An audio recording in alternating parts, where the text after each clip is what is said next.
Ô, Caião, é o seguinte, cara, o arrependimento vem de Deus, mas assim, eu posso dar uma força para ele, eu posso ajudar ele assim a acontecer.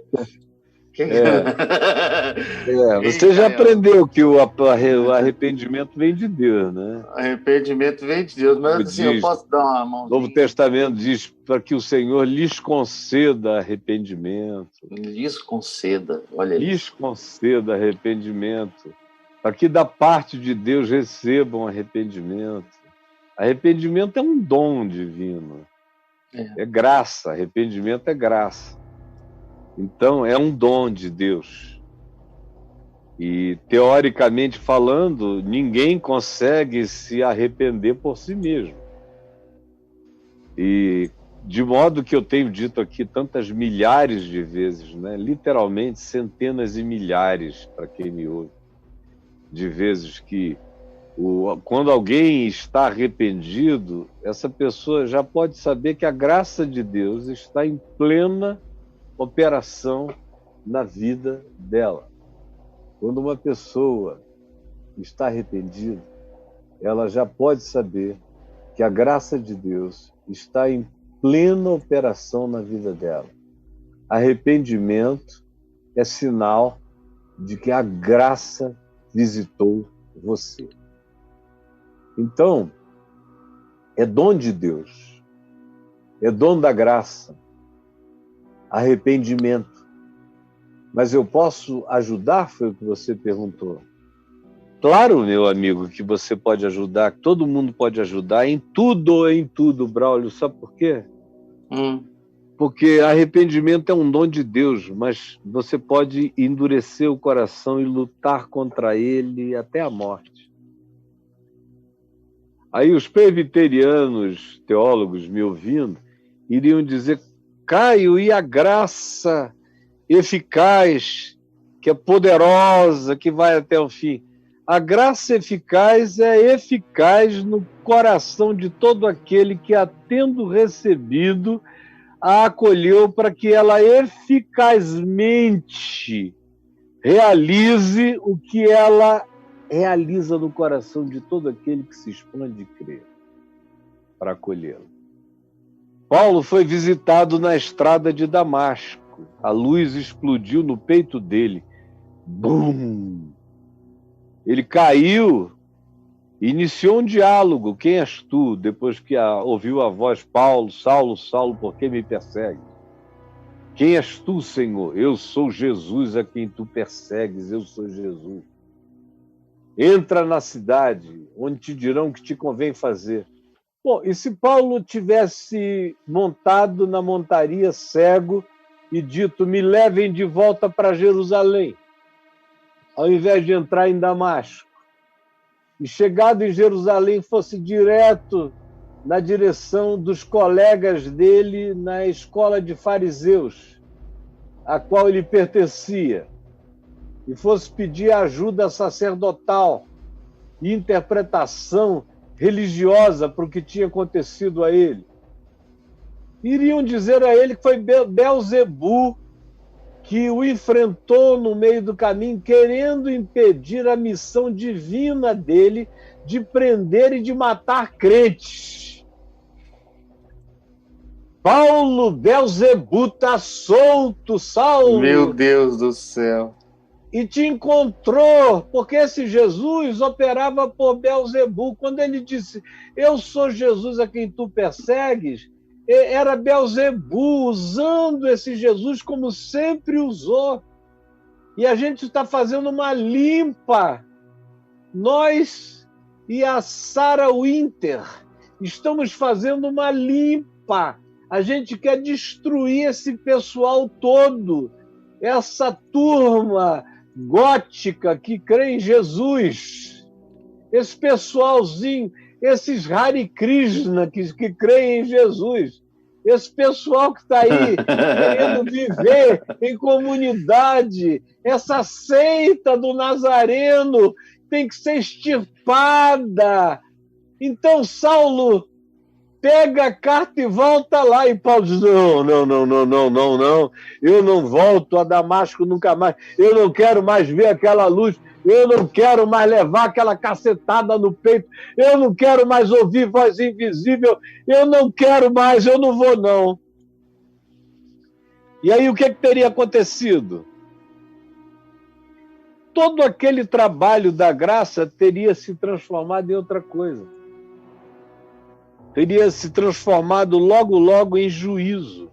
E o que a gente iria ouvir dizer é que isso aconteceu e esse homem chamado Saulo resistiu, voltou para Jerusalém, entendeu que aquilo era obra de Belzebu, porque Jesus era um instrumento de Belzebu, segundo a religião judaica, e não fez mais nada em relação àquilo, não quis mais matar cristãos, mas começou a se tornar treinador de torturadores de cristãos. Depois daquilo, e logo em seguida a gente iria ouvir dizer que poucos anos depois esse homem tinha enlouquecido e eventualmente se suicidado de angústia, porque ele, lá no fundo do coração, sabia que aquilo que o tinha visitado era divino, mas ele lutou com todas as suas forças contra o poder da graça e o poder do arrependimento e chamou o juízo sobre si até o fim da vida. Então, assim como você pode bloquear, e eu tenho visto, cara, uma quantidade enorme de pessoas que são visitadíssimas pela graça de Deus e bloqueiam.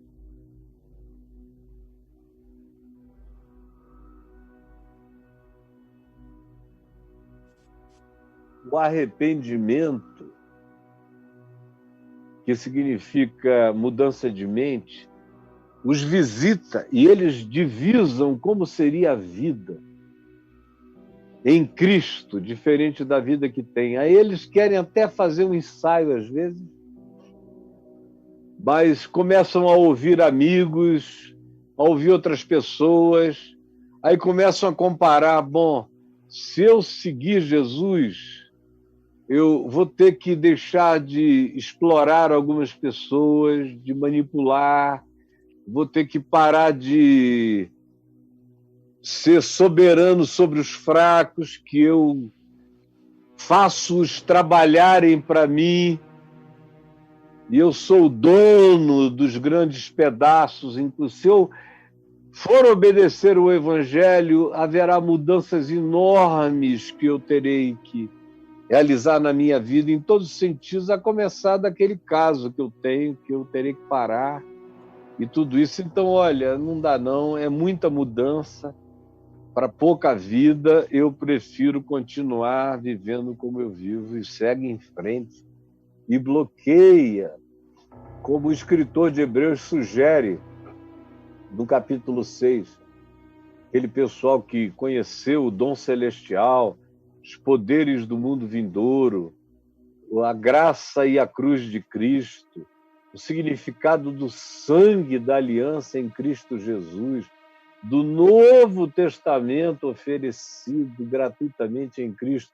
Gente que tomou conhecimento, que entendeu isso tudo, mas que depois de um tempo voltou atrás. E o escritor de Hebreus diz, é como pisar no sangue da aliança, é como crucificar Jesus a segunda vez. Então, gente que tinha sido iluminada, está lá em Hebreus 6, e que endureceu o coração. Em seguida, ele vai dizer, não é isso que eu estou pensando a respeito de vocês, meus queridos irmãos. Mas tem hora em que o cara diz, como Paulo disse a Elimas, o mágico, tentando atrapalhar a evangelização que Paulo fazia, conversando com o procônsul Sérgio Paulo, e o mágico, sentindo que estava perdendo espaço, entrou no meio da coisa cada vez mais ardilosa e violentamente, a ponto de Paulo olhar para ele e dizer, ó filho do diabo, cheio de todo engano e de toda malícia, até quando perverterás os santos e retos caminhos do Senhor? Eis aí sobre ti a mão do Senhor, e tu ficarás cego por algum tempo. O que veio acontecer imediatamente, o cara teve que sair dali guiado pelos outros. Tem aquela hora, como em João 8, depois os caras tinham acabado de dizer que tinham crido em Jesus, brother. Aí Jesus disse aos judeus que tinham crido nele, está lá em João 8, depois você leia com calma. Aos judeus que disseram que tinham crido nele, e conhecereis a verdade, e a verdade vos libertará. Aí os caras disseram, ué, a gente acabou de se converter, que papo é esse de conhecereis a verdade vos libertará? Isso é para os outros, para nós não, nós já sabemos de tudo. Aí Jesus disse, não, vocês não sabem de nada.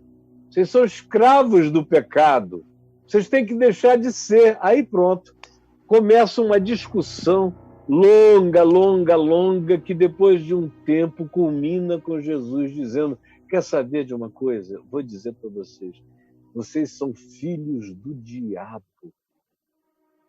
E o coração de vocês está cheio de ódio.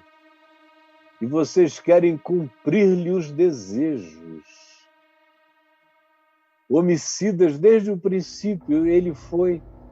E agora vocês querem ser os filhos e realizam na terra as vontades dele. Então, ontem eu vi ali, coitados, uma quantidade enorme de gente, como disse a Adriana, pensando que estava fazendo a vontade de Deus, estavam fazendo a vontade do ódio, fazendo a vontade do diabo. Eu vi gente ali com vontade de partir para dentro, para quebrar, bater, arrebentar, gritando com ódio. Não tinha nada de amor em coisa alguma. E onde não há amor, se houver ódio, há diabo, há demônio. Vocês que dizem que são tão crentes, são crentes de nada, não conseguem nem discernir quando mudam a chave e ligam a energia das trevas, como tem acontecido o tempo todo, e a igreja virou a chave faz tempo. Tem muito pouca gente que não virou a chave dentro disso que vocês chamam de igreja, infelizmente. Tem muito crente de Deus, mas a maioria está se tornando aquela coisa horrorosa, que eu não sei como Jesus chamaria, embora eu saiba como ele chamou gente com comportamento idêntico. Gente com comportamento idêntico, em João 8, ele chamou de filhos do diabo. Agora vão dormir com esse barulho. E aí, brother? Pois é, Caio, aí tem a outra, assim, a graça. Vamos falar da graça agora, né? O arrependimento. Agora, a graça vem de Deus também. Mas, assim, eu não posso fazer nada para me oferecer a ela, assim. Você está dizendo o quê? Se a graça vem de Deus, então eu tenho que cruzar os braços e culpar a Deus porque eu não me arrependi, não me transformei.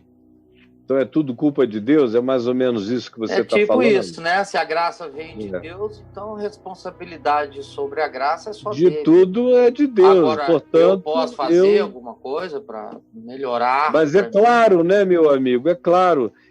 Toda essa polarização que você vê no meio cristão doutrinário entre a graça de um lado e a liberdade humana do outro é uma mentira, uma falácia da estupidez filosófica desses indivíduos que acharam que dava para botar o mundo eterno da operação de Deus dentro das esferinhas pequenas dos pacotinhos filosóficos deles, a maioria das bolhas doutrinárias de natureza aristotélica, com construção calvinista de um lado ou construção arminiana de outro, e dizendo, viu, essas duas coisas não se conciliam. Não, essas duas realidades são uma só.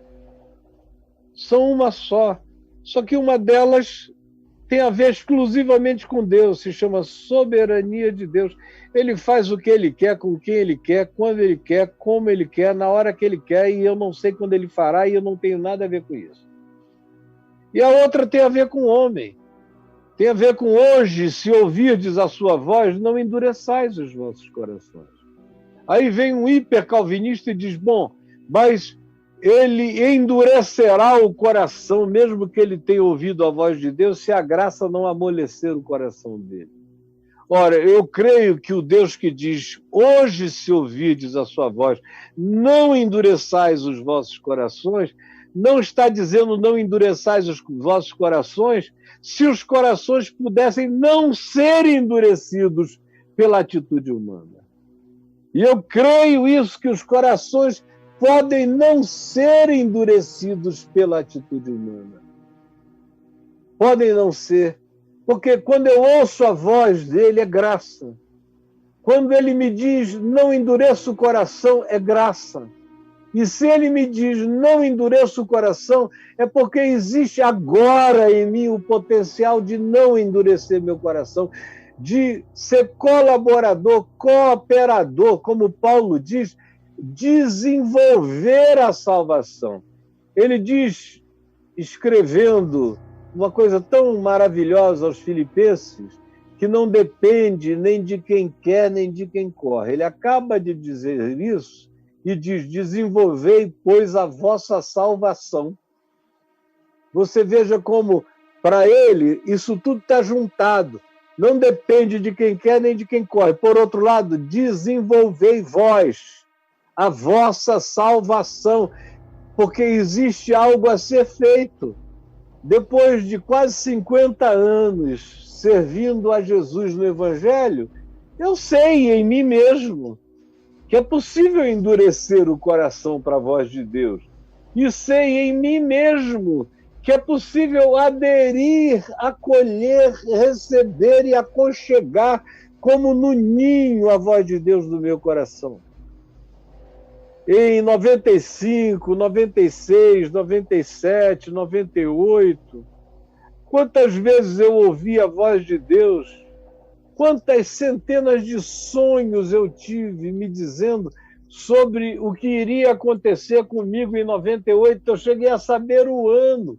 Tinha um sonho que eu sonhava com os números 9889, e tudo virava um caos, e aqueles números ali, 9889, né? Eu toda noite sonhava 100 vezes aquele sonho, não parava. A voz de Deus, de todos os modos. As pessoas começaram a sonhar comigo, Braulio. Eu encontrava naquele tempo gente na rua, eu andava por todos os lugares, subia as favelas, todas as noites, durante 2 anos eu ia para todos, 3 anos, todos os lugares, todos os presídios, e as pessoas tendo sonhos comigo. Quanta gente veio dizendo, reverendo, eu não sei porquê, gente que eu nunca tinha visto. Eu sonhei com o Senhor e eu vi toda a sua casa derrubada e eu vi a fábrica de esperança virar pó. No fim, ela acabou literalmente sendo explodida. Eu comecei a ouvir isso, meu amigo, em 95. 95 eu comecei a ouvir gente dizendo vai ter um grande incêndio na fábrica. Quando nós chegamos em maio, ela pegou fogo no prédio principal e num galpão enorme atrás. E eu comecei a ouvir gente dizendo. E aí eu tinha certeza que tinha um mal me cercando para todos os lados, que havia forças das trevas à minha volta. Forças das trevas, eu não estou falando de capirotinhos, não, eu estou falando de energias malignas crescendo à minha volta, redemoinhos de energia maligna, de trevas, se aproximando. E eu sabia, eu ouvia a voz de Deus, mas o meu coração não conseguia parar o meu pecado, o meu engano, o meu equívoco. E eu lutei contra a graça, então a graça me acachapou, mano. É simples assim, ó. E sabe por que isso aconteceu? Porque eu sou amado. Amado. O meu pai não aguentou me deixar viver nem um pouquinho de tempo com isso. Ele não aguentou. Eu sou tão amado, tem um borogodó entre mim e o céu tão grande que o meu paizinho veio, ó. Porque o pai disciplina a todo filho a quem ele ama. E eu não sou bastardo.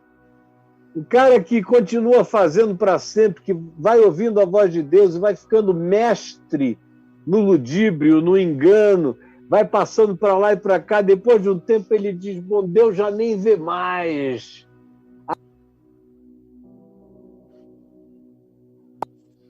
Aprendi a manha, ele diz. Ah, cara, e ele pode ir, alguns vão até o fim da vida, eu já vi alguns morrerem enganando todo mundo, em nome de Jesus, e eu não quis nem pensar no que aconteceu com esses caras quando eles passaram para o lado de lá. Qual foi o inferno deles? Deus me livre de passar disso, eu só sei o seguinte, eu já vi muita gente. E eu dou graças a Deus, porque ele não deu nem tempo para eu me acostumar com a maldade. Pá! Pá! Que grande amor, que grande salvação me acordou. Mas você também tem que se acordar, porque eu tive as chances de me acordar e não foi uma só, foram várias que Deus foi dando. Graças a Deus eu fui aproveitando e acordei. E acordei tanto que a minha mulher olhou e me viu. Meus filhos olharam e disseram, você está de volta, papai. A mãe deles olhou e disse, você está de volta, Caio. Porque eu acolhi aquilo que era graça todo dia, mas que precisava ser acolhida. Se ouvirdes a sua voz, não endureçais os vossos corações, porque isso seria uma provocação contra a graça. E aí você vai vivendo de provocação em provocação até que a graça silencia. Você fica entregue à sua própria disposição mental reprovável. E aí começa a miséria. Aí começa a miséria. E tem muita gente vivendo na sua própria disposição mental reprovável, que olha para cima e diz, Deus já ficou para lá. Ah, me deixou em paz, eu estou livre para fazer o que eu quero. Então estão mesmo, vocês ficaram livres para fazer o que querem. É por isso que fazem toda essa infernalização da vida humana e ficam achando que ou Deus está corroborando porque não fala nada, ou que vocês decidiram ludibriar Deus e conseguiram e hoje só fazem a sua própria vontade.